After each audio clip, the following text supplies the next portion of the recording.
Japón, siglo XII.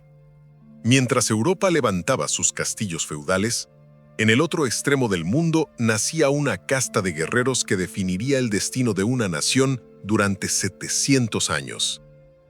No eran simples soldados, ni meros mercenarios. Eran samuráis, aquellos que sirven, pero su servicio no era a un rey o a un país, sino a un código intangible que valía más que la vida misma. El Bushido, el camino del guerrero. Imagina por un momento que tu honor vale más que tu existencia, que una mancha en tu reputación es peor que la muerte, que prefieres abrirte el vientre con tu propia espada antes que vivir con la vergüenza de la cobardía. Esta no es solo la historia de unos guerreros exóticos del lejano oriente. Esta es la historia de la búsqueda humana más extrema por el significado, la lealtad y la perfección. Y créeme, cuando termines este documental, nunca volverás a ver el concepto de honor de la misma manera. Para entender al samurái, debes comprender su paradoja fundamental. Eran artistas de la muerte que cultivaban la vida. Manejaban la katana con la misma devoción que el pincel de caligrafía. Practicaban la ceremonia del té con la misma precisión que el tiro con arco. ¿Cómo es posible que el mismo hombre que podía cortar a un enemigo de un solo tajo pasara horas contemplando la belleza efímera de un cerezo en flor? La respuesta está en el concepto de Bugei, las artes marciales, que no eran vistas como meras técnicas de combate, sino como caminos hacia la iluminación espiritual. Cada movimiento de esgrima, cada disparo de arco, cada pincelada era una meditación en movimiento, una búsqueda de la perfección que trascendía lo físico para alcanzar lo divino. El gran daimyo, Date Masamune, lo resumió perfectamente. El guerrero superior vence sin luchar. El inferior libra batallas. Por eso el samurái ideal no era el que más enemigos mataba, sino el que podía alcanzar sus objetivos sin desenvainar su espada. La katana no era simplemente un arma, era el alma extendida del samurái, una extensión física de su voluntad y honor. Pero pocos comprenden el proceso casi místico que transformaba un trozo de acero en una obra de arte mortal. Los herreros de espadas, los sensei del fuego y el metal, no eran meros artesanos. Eran sacerdotes que realizaban rituales de purificación antes de encender la forja, que ayunaban y meditaban antes de cada martillazo. El proceso comenzaba con el tamahagane, un acero especial creado fundiendo arena de hierro durante días en hornos de arcilla. Luego venía el verdadero milagro, el plegado. No 100, no 500, sino miles de veces. Cada pliegue eliminaba impurezas, distribuía el carbono de manera uniforme y creaba ese patrón de nubes ondulantes único en cada hoja. Pero el secreto real, el que separaba una espada común de una obra maestra, estaba en el temple diferencial.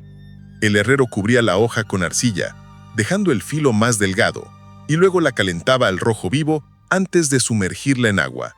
El contraste de temperaturas creaba un borde durísimo capaz de mantener su filo a través de batallas, mientras que el lomo mantenía una flexibilidad que evitaba que la espada se quebrara. Esta dualidad era la esencia misma del samurái, la dureza inflexible del deber combinada con la flexibilidad de la sabiduría. Una katana perfecta podía cortar a través de armaduras, desviar flechas y en manos de un maestro sentir la intención del enemigo antes de que se moviera. Era, en cada sentido, un ser vivo. Un niño de 5 años se arrodilla ante su padre. Le entregan un boken, una espada de madera. Es el comienzo de un viaje que pocos completarán.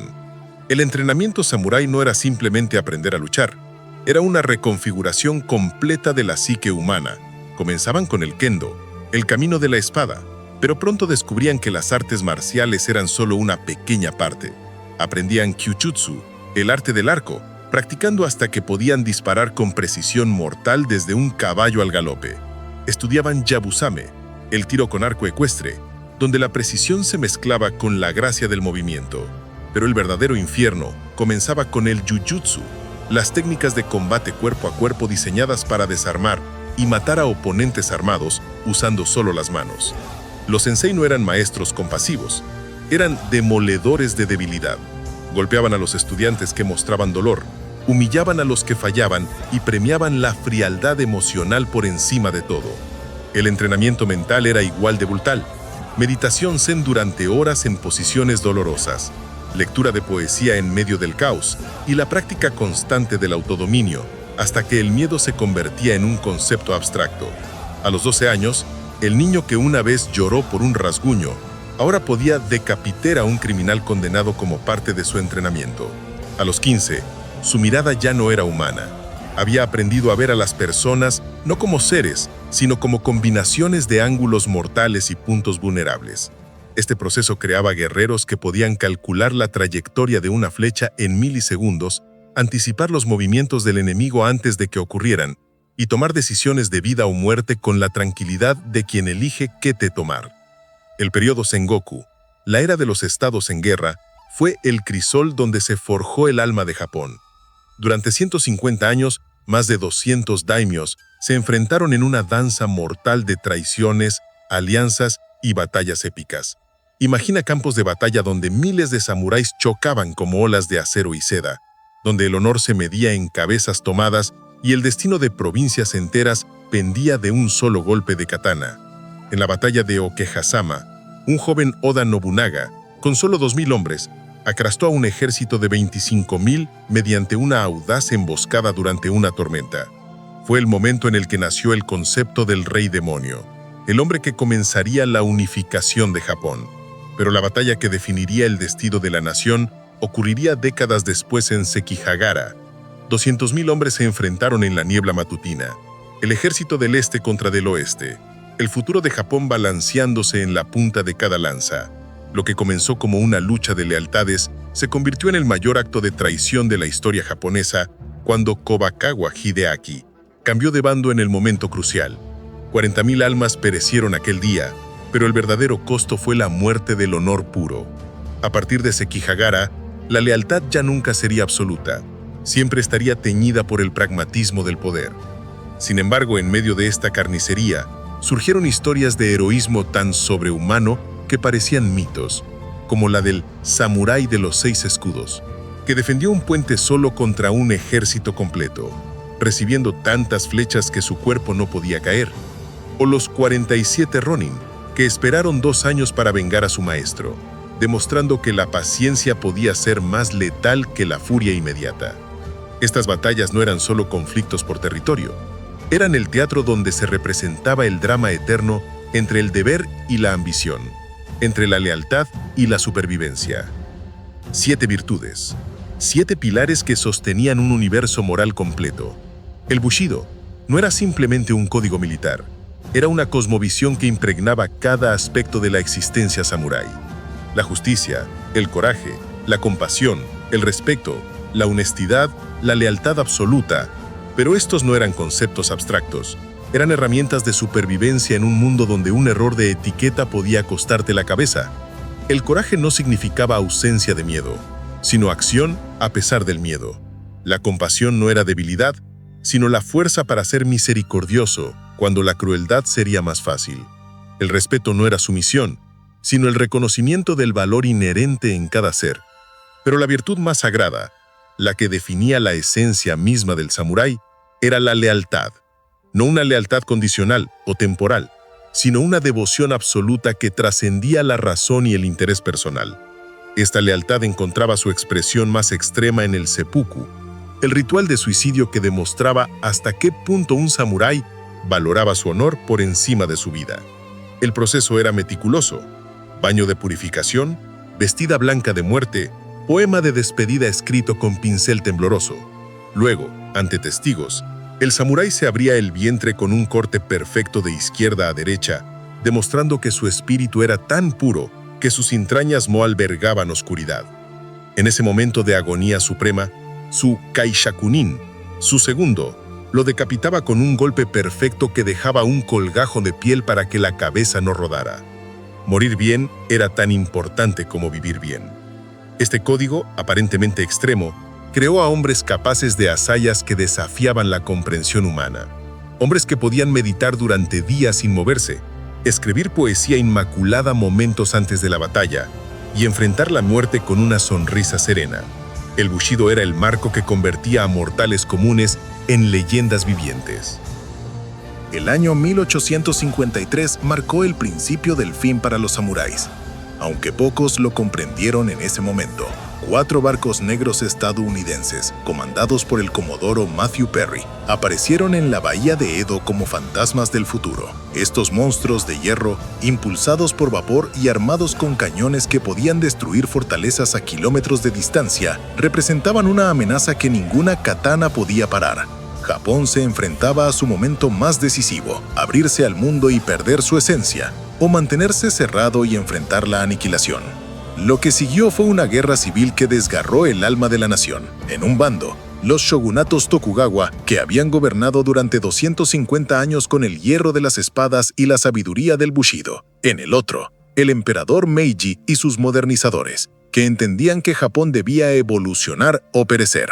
La batalla de Shiroyama fue el epílogo sangriento de esta tragedia. Saigo Takamori, el último samurái verdadero, lideró una carga final desesperada contra un ejército imperial armado con ametralladoras y artillería moderna. Sus seguidores, vestidos con armaduras tradicionales y blandiendo katanas, avanzaron contra una lluvia de plomo que los cegó como trigo. Saigo, herido mortalmente, realizó su seppuku final bajo el sonido de los rifles de repetición. Fue el fin de una era, pero también el nacimiento de un mito eterno, porque en ese momento de derrota física, los samuráis lograron su victoria más perdurable. Se transformaron de guerreros de carne y hueso en símbolos imperecederos de honor, lealtad y sacrificio. Su caída no fue el final, sino una metamorfosis. El espíritu del Bushido migró a las trincheras de la Segunda Guerra Mundial, donde pilotos kamikaze escribían poemas de despedida antes de sus misiones suicidas. Se infiltraron los salones de las corporaciones japonesas, donde los salarymen practicaban una lealtad casi feudal hacia sus empresas. Y se coló en el cine mundial, donde personajes desde los Jedi de Star Wars hasta los superhéroes de Marvel deben más al código samurái de lo que jamás admitirían.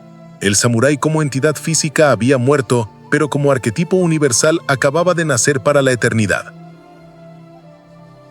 ¿Qué queda hoy del samurái en un mundo de drones, inteligencia artificial y guerras asimétricas? La respuesta es tan sorprendente como profunda. Los samuráis ganaron su batalla más importante siglos después de su extinción física.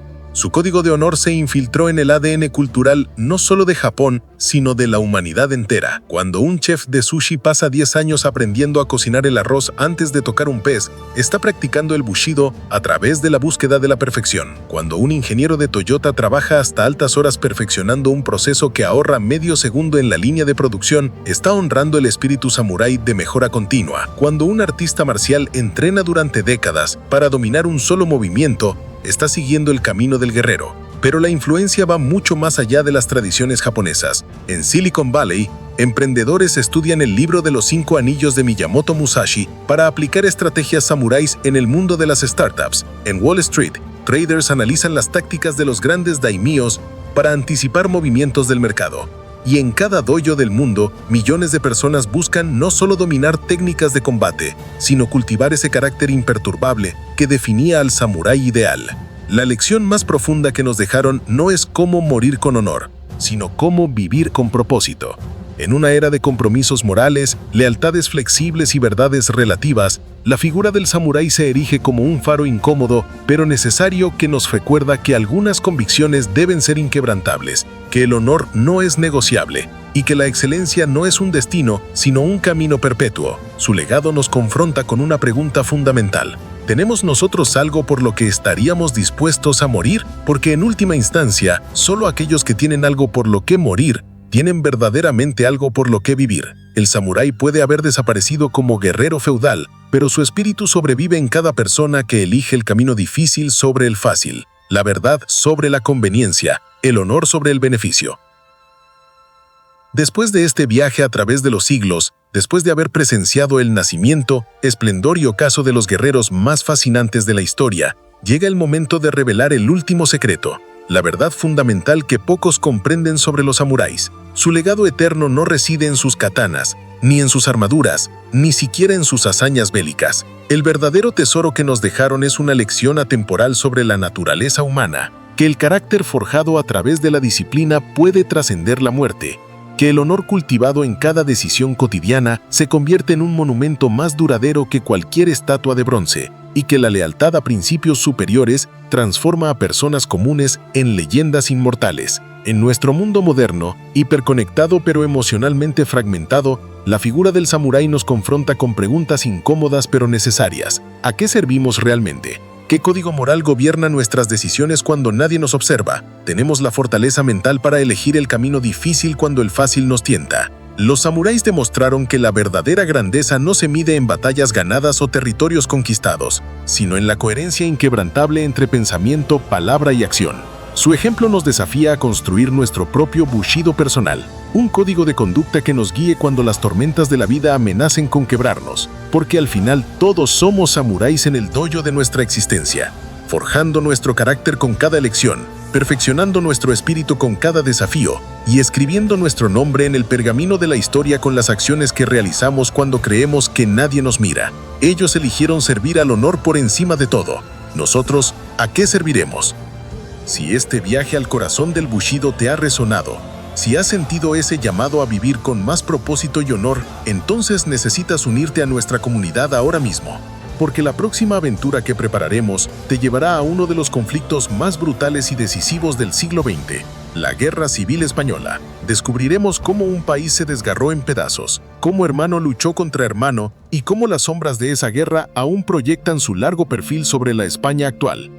Explorarán no solo las batallas, sino las pasiones humanas, las ideologías enfrentadas y las historias personales que convirtieron un conflicto local en el ensayo regeneral de la Segunda Guerra Mundial. Suscríbete, activa la campana de notificaciones y comparte este video con alguien que aprecie la historia profunda y bien contada. Porque en un mundo de contenido superficial, nos especializamos en documentales que no solo informan, sino que transforman. Y en los comentarios, quiero saber qué aspecto del código samurái crees que nuestra sociedad moderna necesita más desesperadamente. Tu opinión es importante para nosotros. Que el honor guíe tu camino hasta nuestro próximo encuentro en los campos de batalla. Esto es Crónicas Bélicas.